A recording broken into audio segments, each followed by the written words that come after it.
Hello everybody, hope you all are doing great. This side Iqbal Ahmed, entrepreneur और business coach. Let's talk about how to save your money. Personal finance का बहुत important topic है पैसे को save करना। देखो, पैसों को सेव करने के लिए you need a three things. First, demat account, second trading account and the third one is money. Most important is money.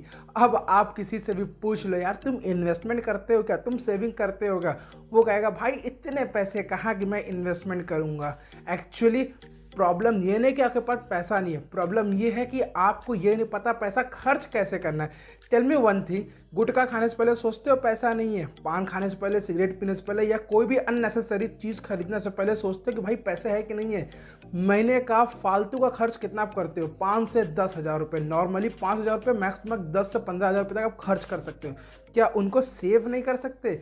तो ये प्रॉब्लम नहीं कि पैसा नहीं है, प्रॉब्लम ये है कि आपको पैसा सेव करने नहीं आता। देखो, पैसा सेव करना अपने आप में एक मैथमेटिक्स है, इसको आपको समझना होगा। पैसा सेव कर, अगर आप गूगल पर भी सर्च करोगे हाउ टू एक्सपेंड मनी या हाउ टू स्पेंड मनी, तो आपको एक ही चीज़ सामने आएगी, 50-30-20 रेशियो।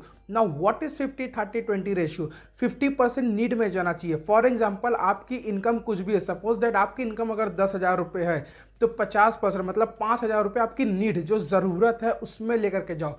30% लेके जाओ वांट में, जो आपकी चाहत है, राइट। चाहत मतलब कि अननेसेसरी जितने भी आप एक्सपेंस कर रहे हो ना, खरीदारी से ले, शॉपिंग से लेकर के काम, पान गुटखा सिगरेट कुछ भी आप कर रहे हो, वो उन 30% में जाना चाहिए। और बाकी का जो 20% है उसको सेव करना चाहिए। That's called a saving, right. तो सेविंग करने का फॉर्मूला आपको समझ में, रेशियो समझ में आ गया ना, कि 20% इनकम जो है आपकी वो सेविंग की तरफ जाना चाहिए और 30% आपकी वांट की तरफ जाना चाहिए। मतलब जो आपकी जो वांट है, जो अननेसेसरी खर्च है, उसको 30% के ही हिसाब से आपको डिज़ाइन करना होगा। एक फॉर्मूला आता है, income minus saving equal to expense. मतलब इनकम आपकी 10,000, सेविंग करने का आपका गोल है 20%, मतलब 2,000 रुपये। तो 2,000 रुपये 10,000 में से निकाल लिए, कितना बचा? 8,000 रुपये।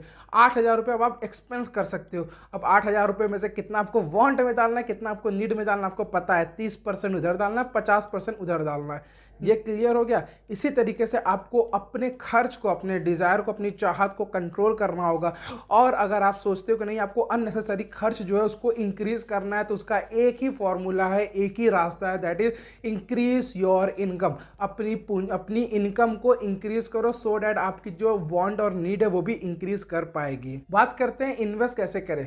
लाइक आपने सेविंग तो कर लिया, अब क्या? अब सेव करना मतलब 10 रुपये आपने सेव किया, तो वो 1 साल के बाद भी 10 ही रहेंगे, लेकिन उसको अपने पास मत रखो। 10 का 10 मत रखो, 10 का 100 कैसे करना है, उसके लिए आपको इन्वेस्टमेंट करना आना चाहिए। उसके लिए आपको 2 चीज़ की ज़रूरत है। सबसे पहला ट्रेडिंग अकाउंट, दूसरा डीमेट अकाउंट, जो मैंने इनिशियली वीडियो में बताया हुआ था, राइट। तो ट्रेडिंग अकाउंट और डीमेट अकाउंट क्या होता है? ट्रेडिंग अकाउंट का मतलब होता है एक तरीके से डोमेन जैसे कि www.dash.com, ये हो गया डोमेन।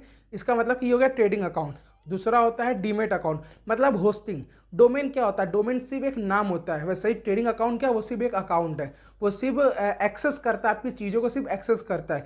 लेकिन डोमेन के साथ साथ जो होस्टिंग होती है वो क्या होती है? होस्टिंग का काम होता है आपका जो डेटा है उसको स्टोर करना। सेम तरीके से जो डीमेट अकाउंट होता है उसका भी काम वही होता है। जो भी आप प्रोडक्ट को परचेज कर रहे हो, प्रोडक्ट क्या हो गया? प्रोडक्ट मतलब कि स्टॉक्स, जो भी स्टॉक्स को आप परचेज कर रहे हो उसको किसी जगह रखने के लिए अगर कोई चीज़ चाहिए तो वो है डीमेट अकाउंट। मतलब कि वो जो स्टॉक है वो आपके डीमेट अकाउंट में स्टोर होगा। डीमेट अकाउंट का सिर्फ इतना काम है आपके स्टॉक को स्टोर करना। ट्रेडिंग अकाउंट का सिर्फ इतना काम है वो जो स्टॉक है उसको एक्सेस करना, कब बेचना है, कब खरीदना है, दैट्स ऑल, राइट। बस यही काम है ट्रेडिंग अकाउंट का, यही काम है डीमेट अकाउंट का। आप किसी भी बैंक में जा करके ये दोनों अकाउंट खुलवा सकते हो, किसी भी ब्रोकर के पास जाके खुलवा सकते हो। मैं पर्सनली जीरोधा यूज़ करता हूँ और अपस्टॉक यूज़ करता हूँ। अगर आपको चाहिए तो लिंक डिस्क्रिप्शन में मिल जाएगा, वहाँ से आप ले करके यूज़ कर सकते हो।